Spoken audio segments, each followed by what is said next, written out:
दिस channel. Friends, कालच्या व्हिडिओपर्यंत म्हणजे या अगोदरच्या व्हिडिओपर्यंत आपण काय बघितलेलं होतं की सेल्युलर रेस्पिरेशन आणि त्याचे दोन type, aerobic respiration and anaerobic respiration. All about the aerobic and anaerobic, how the energy is prepared, that we saw on the last video. So now you have a can you tell questions on based on that. So which type of cellular respiration performs the complete oxidation of glucose? So आपण ते बघितलेलं आहे की complete oxidation of glucose जे असतं हे कशाने होतं, तर complete oxidation of glucose ही जी प्रोसेस आहे ही सेल्युलर रेस्पिरेशनच्या एरोबिक रेस्पिरेशननेच होते. त्यानंतर नेक्स्ट क्वेश्चन आहे, त्यासाठी which cell organelle is necessary for the complete oxidation of glucose. ग्लुकोजचं कंप्लीट ऑक्सिडेशन होणं यासाठी कोणती सेल ऑर्गनली गरजेची आहे. म्हणजे यासाठी आपण महत्त्वाचा कोणता असा ऑर्गन आहे सेलचा की जो इथे हे ऑक्सिडेशन पूर्ण घडवून आणतो. तर ते पूर्ण घडवून आणणारं जे सेल ऑर्गनली आहे ती आहे mitochondria. So mitochondria is the type of organelle which is used or which is which can do the complete oxidation of the glucose. So now we have to see the energy from the different food components. जसं carbohydrates from the carbohydrates how the energy is prepared. Energy कशी तयार होते carbohydrate पासून किंवा carbohydrates पासून आपल्याला किती kilo calorie energy मिळते. त्यानंतर द ग्लुकोजचं कंप्लीट ऑक्सिडेशन कशा प्रकारे होते हे आपण मागच्या व्हिडिओमध्ये बघितलेलं आहे. सो आता डिफरंट कॉम्पोनंट फूड कॉम्पोनंट आहे, प्रोटीन असेल, लिपिड्स आहे, त्यानंतर विटॅमिन्स आहे, वॉटर आहे, फायबर्स आहे. तर ह्या डिफरंट फूड कॉम्पोनंटना किंवा या डिफरंट फूड कॉम्पोनंटचा आपल्याला एनर्जीसाठी किंवा डिफरंट फंक्शनिंगसाठी आपल्या बॉडीमध्ये उपयोग होतो का, तर ते आपल्याला इकडे बघायचे. त्या अगोदर कार्बोहायड्रेट्स जे आहेत की एकदा ऑक्सिडेशन झाल्यानंतर कार्बोहायड्रेट्स जे उरतात, समजा की आपल्याला जेवढी एनर्जी पाहिजे तेवढं कार्बोहायड्रेट्स आपल्या बॉडीमध्ये डायजेस्ट होते, त्याचं डायजेशन कंप्लीट होते म्हणजे त्याचं ऑक्सिडेशन होते आणि आपल्याला एनर्जी मिळते. पण तरीही आपल्या बॉडीमध्ये कार्बोहायड्रेट्स प्रेझेंट असतील तर एक्सेस ऑफ कार्बोहायड्रेट्स हे आपल्या बॉडीमध्ये ग्लायकोजेनच्या फॉर्ममध्ये आपल्या मसल्समध्ये स्टोअर केलं जातं. So carbohydrates which are not utilized stored in the liver and muscles in the form of glycogen. म्हणजे ग्लायकोजेनच्या फॉर्म मध्ये काय केलं जातं, तर हे एक्सेस ऑफ कार्बोहायड्रेट्स जे आहे ते कार्बोहायड्रेट्स जे युटिलाइज केलं जात नाही ते कुठे स्टोअर होतं, तर ते आपल्या लिव्हर आणि मसल्स मध्ये काय केलं जातं, ग्लायकोजेनच्या फॉर्म मध्ये स्टोअर केलं जातं. So this is all about the carbohydrates and we get a 4 kilocalorie energy from the 1 gram of carbohydrates. So now let's start the next food component, that is the protein. Proteins जे आहे it is important food component आणि हा food कॉम्पोनंटचं एनर्जीसाठी कशा प्रकारे उपयोग होतो हे आपण कालच्या एरोबिक रेस्पिरेशनच्या फ्लोचार्टमध्ये पण बघितलेलं आहे की हे प्रोटीन्स जे असतात that are converted into the amino acids. and then amino acids आहे ते ॲसिटिल कोएन्झाइम ए मध्ये कन्वर्ट होतात आणि मग त्याच्यावर ते क्रेब सायकल ॲक्ट होतं. सो फ्रेंड्स, लक्षात ठेवा की प्रोटीन्स जे आहेत it is nothing but the made from the different amino acid. म्हणजे प्रोटीन हे एक असा मॉलिक्यूल आहे किंवा हे एक असा घटक आहे की जो काय होतो, तर वेगवेगळ्या अमिनो ॲसिडला एकमेकांशी पेप्टाइड बॉन्डने बांधून त्यांच्यापासून हे प्रोटीन तयार होत असतं. सो अशा प्रकारे प्रोटीन जे आहे हे आपल्या बॉडीमध्ये जेव्हा जाते तेव्हा डायजेशन झाल्यानंतर it get converted into the amino acid. मग हे अमिनो ॲसिड जे असतात ते अमिनो ॲसिड पुढे जाऊन पुन्हा नेसेसरी प्रोटीनमध्ये कन्वर्ट होऊन सेलला ज्या ठिकाणी गरजेचं आहे त्या ठिकाणी त्याचा पुन्हा प्रोटीन म्हणून वापर केला जातोय. म्हणजे प्रोटीनचा वापर हा वेगवेगळ्या कारणांसाठी केलेला जात असेल तर त्या ठिकाणी त्या प्रोटीनचा वापर हा केला जातो. मग ते अमिनो ॲसिड त्याला कन्वर्ट करत असतं. सो अशा पद्धतीने हे प्रोटीन्स जे आहे याबद्दलची इन्फॉर्मेशन आपण बघतो आहोत की प्रोटीन जे आहे they are form by the amino acids by the different peptide bonds. हेच they are called as a macromolecule. त्याला आपण काय म्हणतो, मॅक्रोमोलिक्यूल म्हणतो, कारण अमिनो ॲसिड्स जे आहेत ते पेप्टाइड बॉन्डने एकमेकांशी बांधले गेलेले असतात. So this is about the protein. मग प्रोटीन जे आहे ते नेसेसरी प्रोटीन आपल्या बॉडीला सेल असेल, सेल त्यांच्या साठी जे रिक्वायर्ड प्रोटीन्स आहेत त्या रिक्वायर्ड प्रोटीन्सचं जे कन्व्हर्जन आहे ते होल बॉडीसाठी करतात. सो त्यासाठी जे वेगवेगळे प्रोटीन्स आहेत त्यांची इन्फॉर्मेशन तुम्हाला.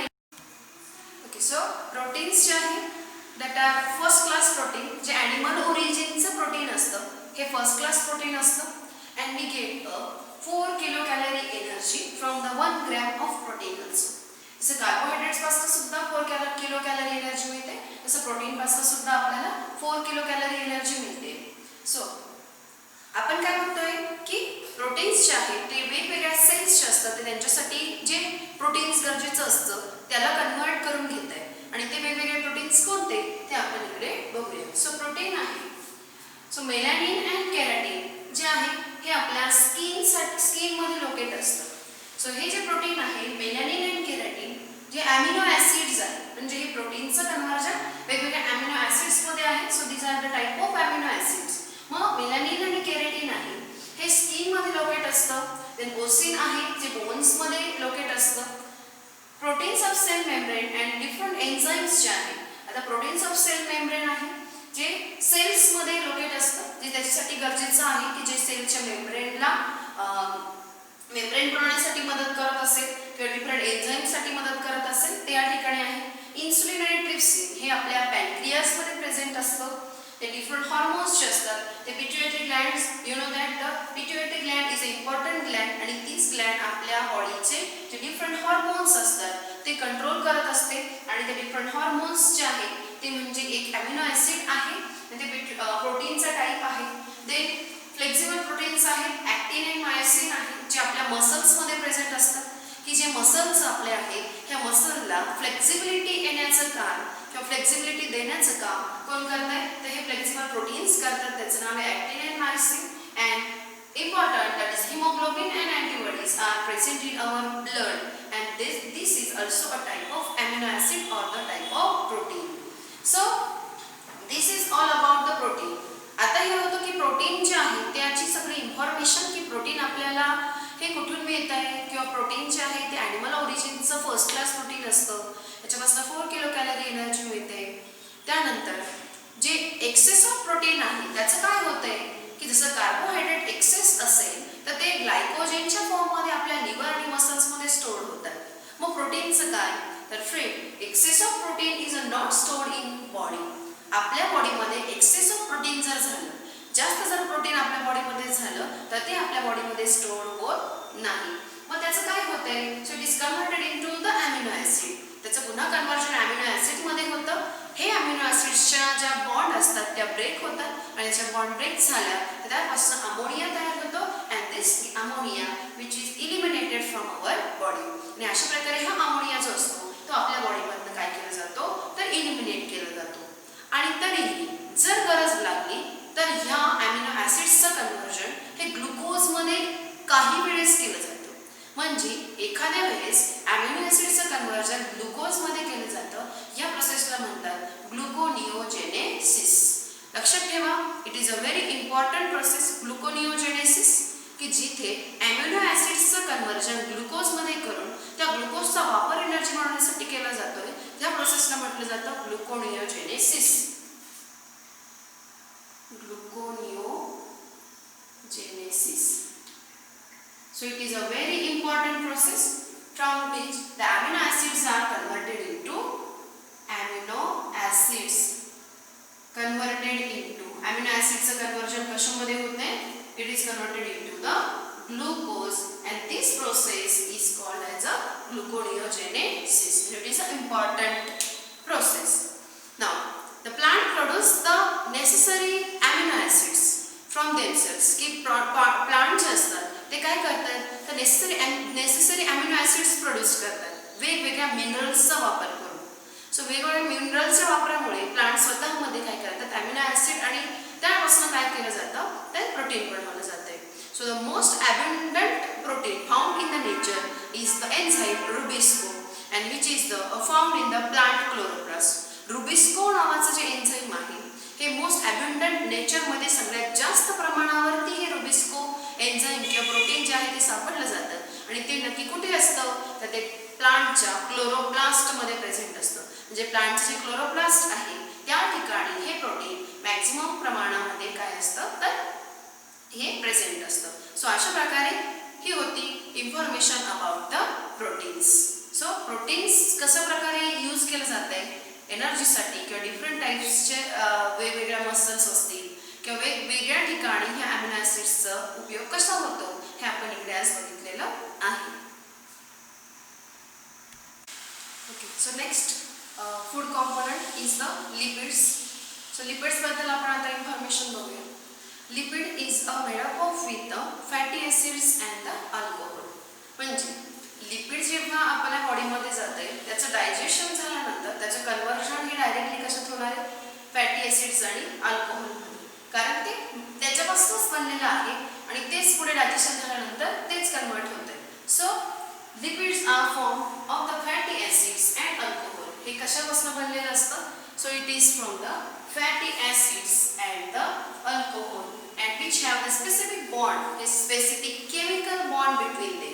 त्यांच्यामध्ये काय असतं स्पेसिफिक केमिकल बॉन्ड असते फॅटी ॲसिड्समध्ये आणि अल्कोहोलमध्ये आणि त्यापासून जो मॉलिक्यूल फॉर्म होतोय that is a lipids. When the lipids are digest, they are converted into the fatty acids and alcohol. So मी तुम्हाला ऑलरेडी सांगितलं की त्यांचे जेव्हा डायजेशन होते तेव्हा ते फॅटी ॲसिड्स मध्ये आणि अल्कोहोल मध्ये काय होतात कन्वर्ट होत आहे. कालच्या पण अगोदरच्या पण व्हिडिओमध्ये आपण काय बघितलेलं होतं की लिपिड्स जे असतात ते डायजेस्ट झाल्यानंतर म्हणजे लिपिड्स जे आहे त्याचं कन्वर्जन फॅटी ॲसिड मध्ये होतं. They are converted into the acetyl coenzyme A and then Krebs cycle is act on it and get the energy. कारण लिपिडचा सुद्धा एनर्जी तयार करण्यासाठी उपयोग होतो.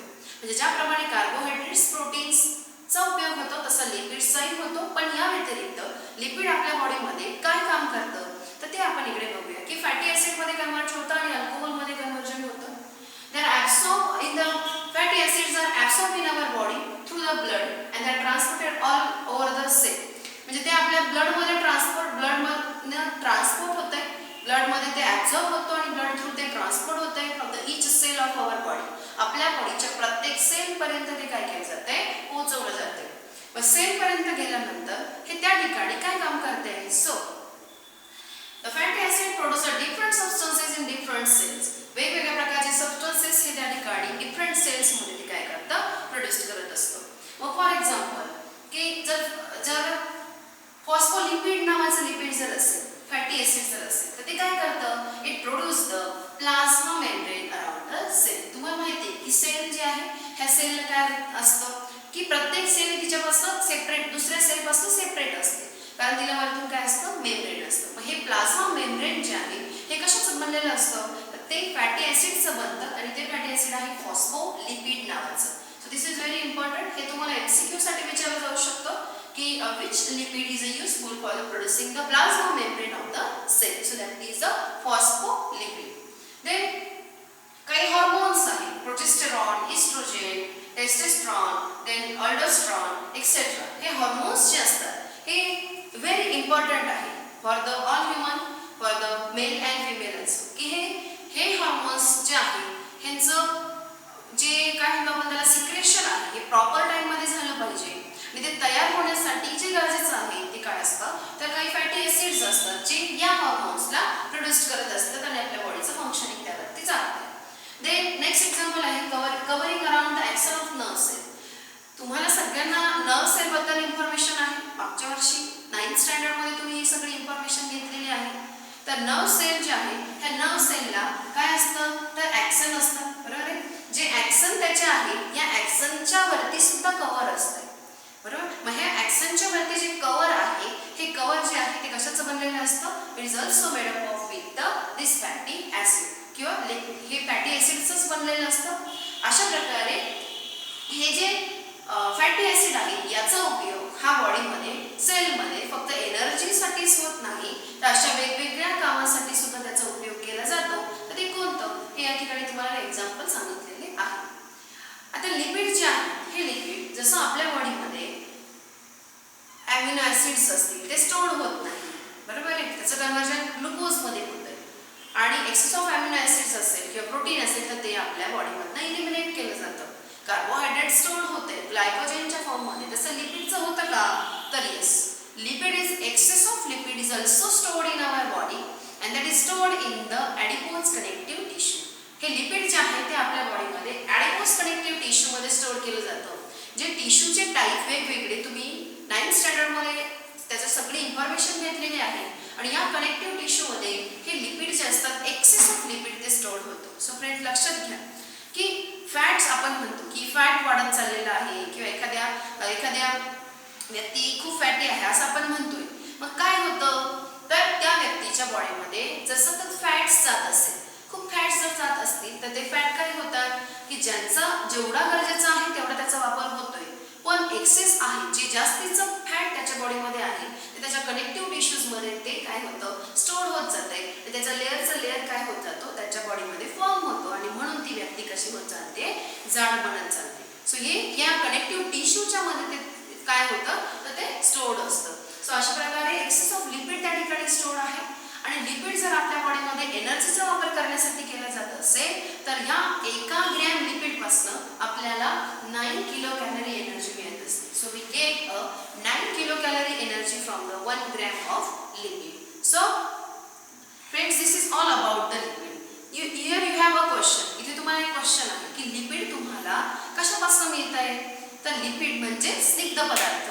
लिपिड जे आहे ते तुम्हाला ऑइल असेल किंवा वेगवेगळ्या प्रकारचे बटर असेल तर या अशा ज्या तेलकट तुपकट अशा ज्या गोष्टी आहेत ज्या सीड्स असतात ज्यांच्यापासून तेल बनवलं जाते यामधनं सुद्धा आपल्याला काय मिळालं जातं लिपिड्स हे मिळतात. सो अशा प्रकारे हे इन्फॉर्मेशन आहे ऑल अबाउट द लिपिड की लिपिड एक्सेस कुठे स्टोअर होतं, लिपिड आपल्या बॉडीमध्ये काय काम करतंय, सेल्समध्ये वेगवेगळ्या प्रकारची एनर्जी सोडून ते काय वेगवेगळे फंक्शनिंग करतंय. सो हे आपण या ठिकाणी बघितलेलं आहे. अँड लिपिड जे आहे ते फॅटी ॲसिड आणि अल्कोहोलचं कशा प्रकारे बनलेलं असतं ही इन्फॉर्मेशन या ठिकाणी बघितली आहे. So this is a third food component.